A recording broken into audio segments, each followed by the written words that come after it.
हर जलसे में एक बात कह रहे हैं कि इंतखाब सिर्फ दो जमातों के पास है, दरमियान है, सिर्फ दो पॉलिटिकल पावर्स ग्राउंड में है। उनको लग रहा है पीटीआई का वोटर सपोर्टर एक डिसइल्यूजनमेंट का शिकार है, ना निशान है, ना लीडर जेल में है। हसन निसार साहब, तो वो क्या करना चाह रहे हैं पीटीआई के वोटर से या इन इंडिपेंडेंट टिकट्स पे जो लोग सामने आएंगे, उनकी डायरेक्शन ठीक है अचीव करने के लिए? मुझे आपके सारे सवाल की ही वैसे समझ नहीं सच्ची बात है, समझ नहीं आई। अच्छा। ब्रीफ कर दिया आपने माजी लामा साहब का, वो अपनी जगह पे, और यहाँ पहली बार मैं अपने फेवरेट जैगम साहब से बिल्कुल हाँ जैगम साहब से मैं इख्तलाफ करूँगा। जरदारी साहब को अवाम की सपोर्ट का फहम बहुत है, लेकिन इससे ज़्यादा फहम इस बात का है कि अवाम की सपोर्ट की औकात क्या है।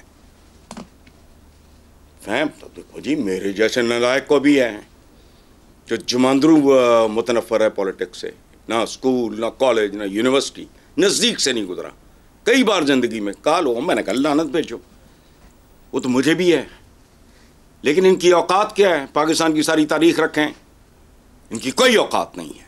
सो अपने तरीके से अपनी सोच के मुताबिक वो अपनी जगह पे सच्चे हैं, इख्तलाफ हो सकता है, नंबर 1। नंबर 2, आपने कहा सियासी कदन मदन। ओ भाई, सियासतदानों को तो गलीज़ तरीन ताकतवर, गलीज़ तरीन इलेक्टेबल्स, इसका मतलब है कि कुछ बेहतर भी होते हैं, मैं इसलिए गलीज़ का अच्छा, और जराइम पेशा लोगों के भी वोटों की ज़रूरत होती है, उनकी स्ट्रेंथ की ज़रूरत होती है, उनकी सपोर्ट की ज़रूरत होती है। ठीक, ये तो फिर अल्लामा साहब हैं, हद हो गई यार। All of us put together, उनकी एक किताब जितना वजन नहीं है हमारा। आगे चलो, ये इस खेल में पाकिस्तान की मिसाल दे रहा हूं और ताज़ा तरीन है। माँ बेटा, सगे भाई, बाप बेटा, साला बहनोई एक दूसरे के सामने खड़े हैं, माँ बेटा। I know the family also, ठीक है, सामने खड़े हैं। ये इसीलिए बेशर्मी ढिठाई कोई वदादारी नहीं। और अगर चौधरियों के ख़ानदान जैसा ख़ानदान जो है वो एक भयानक किस्म की दराड़ का शिकार हो सकता है, जो एक मिसाली ख़ानदान था, एक रवायती किस्म का हमारा मिसाली ख़ानदान था, तकलीफ होती है। वो भाई ये तो सिर्फ सियासी कदन थे, सियासी कदर की क्या औकात। हसन साहब, ये वाला एंगल मैं समझ गई। इसी सवाल में एक एंगल और भी है जहां बिलावल भुट्टो पीटीआई को ये बता रहे हैं कि नून लीग आपसे इंतकाम ले रही है, माजी में हमसे भी लेती रही, आओ साथ चलें। पूछना आपसे ये चाह रही हूँ कि क्या अभी आपने कहा ना सियासत में वज़ादारी नहीं है, पीटीआई का वोटर सपोर्टर बिलावल भुट्टो की बात को बाय करेगा जब अपना लीडर जेल में और निशान भी नहीं यूज होगा? यहाँ देखो बात सुनो, अभी टाइम है, इट डिपेंड्स अप्रोच। याद रखना, 15% वोट भी अगर पीटीआई का इंतकामन उसकी तरफ चला गया तो तख्ता इसी बार हो जाएगा। एंड इवन अदरवाइज मेरा जाती ख्याल ये है, मैंने अपने स्ट्रेट टॉक में ये बात, स्ट्रेट टॉक क्या ब्लैक एंड वाइट में ये बात की थी। मुझे लगता है कि थॉइंग, अंग्रेजी का एक लफ्ज़ है आम सा, वो प्रोसेस शुरू हो चुका है। लोगों के दिल पिघलने लगे हैं, इनको हैंडल करना नहीं आ रहा। अच्छा। मैं सच्ची बात आपको बताऊं, it is not going to take more than a week. नफरत नून लीग से अपने अरूज पे है, पीटीआई वैसे ही जैसे कहते हैं प्रोग्राम वो जो बढ़ गया था वो अच्छा। ओ भाई, अगर इनमें थोड़ी सी भी कम्युनिकेशन की सेंस हो तो मेरा ख्याल है कि 5-10 साल की बात नहीं है, कहानी शायद इसी बार सरप्राइज मिले। दुरुस्त हो गया। क्या अब इनको खेलना नहीं आ रहा? इनको खेलना नहीं आ रहा तो क्या वाकई बिलावल भुट्टो सरप्राइज देंगे? हाँ, जितना कहा रहा है उतना का रिस्पांस मिल रहा है। इससे 2 कदम आगे जाके फ्रंट फुट पे खेलें, तमाशा देखें होता क्या है। और बिल्कुल ऐसा है कि 11 से अभी 22 तक देखें तो फैसलाबाद, लिया, बहावलपुर, रहीम यार खान, लाहौर और आज साहिवाल में जलसा। और अगर अगले 5-6 दिन पे नजर डालें तो 23 से 28 के दरमियान चिन्योट, सरगोदा, लाला मूसा और फिर वो मुल्तान से होते हुए रावलपिंडी है।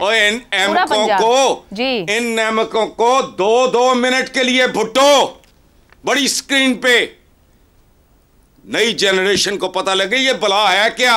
निगरान वजीर इत्तलात मुर्तजा सोलंकी ने प्रेस कॉन्फ्रेंस में कहा कि 13 जनवरी को सुप्रीम कोर्ट ने एक फैसला दिया, फैसलों पर आइन के अंदर रहते हुए तनकीद की इजाजत है। लेकिन उस फैसले के खिलाफ एक मुहिम चलाई गई।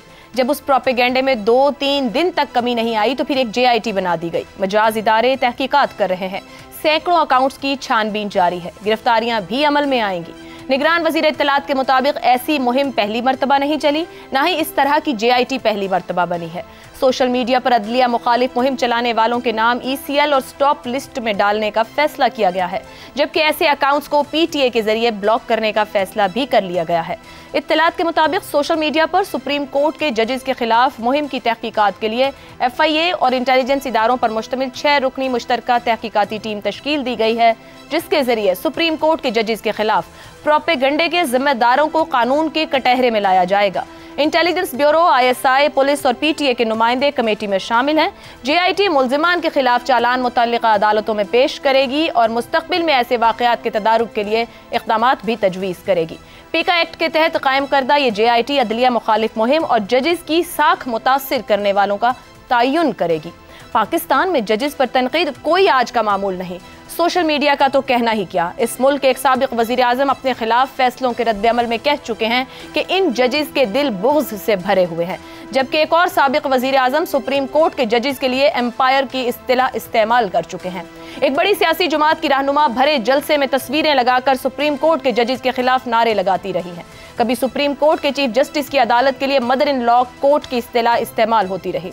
इन हालात में जजेस के खिलाफ तनकीद को लेकर अगर किसी मौसर कानून साजी का फैसला किया गया है तो इस इक़दाम को खुश आइन ही करार दिया जा सकता है। इसी पर गुफ्तगू करेंगे। पैनल के लिए सवाल इस तरह से, कभी इदारों, कभी आला ओहदेदारों और कभी जजेस पर तनकीद, क्या JIT, ECL और स्टॉप लिस्ट जैसे इक़दामात सोशल मीडिया प्रोपेगेंडा का तोड़ कर सकेंगे? हसन निसार साहब, आपने तारीख बयान की है अदलिया के साथ सियासतदानों की, तो एक बात प्लीज़ ऐड कर लें। भुट्टो साहब ने एक बार कहा था चमचा जजेस। बेनज़ीर भुट्टो ऑन रिकॉर्ड हैं, उन्होंने कहा था कैंगरू कोर्ट्स। इसका तो खैर जवाब ही नहीं नवाज शरीफ का, माशाल्लाह, ब्रीफ केस और हमले शमले छोड़ें। सवाल आपका जो है कि भी इससे होगा, ये होगा, वो होगा, नहीं होगा, हरगिज़ नहीं होगा, किसी कीमत पे नहीं होगा, बल्कि इससे नफ़रत, गुस्सा, फ्रस्ट्रेशन मज़ीद बढ़ेगी। हर चीज़ कानून के ज़ोर पे नहीं होती, विज़डम और दानिश। याद रखें, एक ज़माने में ये जो क्या स्कैंडिनेवियन जो स्टेट्स हैं, वहाँ क्रेज़ था पोर्नो लिटरेचर का, तबाहकुन सूरत हाल। अच्छा, बैन था, सियाने इकट्ठे हुए जो हमारे पास नहीं है, उन्होंने कहा कि बैन उठाओ। बैन उठ गया, वो आसमान को छूने लगी, पर वो आम पब्लिशिंग, ये वो पोर्नो मैगजीन्स, ये in less than 3 years all of them were bankrupt. उन्होंने कहा देखो, there is a limit, collapse कर गया हमेशा के लिए वो काम। सो कानून का जोर शोर नहीं, इंसानों को अगर तरबियत नहीं दी तो फिर उसको उन तरीके से हैंडल करो। खैर, ये नहीं होगा तो एक तरीके से होगा, वो है किरदार, परफॉर्मेंस, ट्रांसपेरेंसी, मेरिट और नाम नहाद आइन की हुक्मरानी।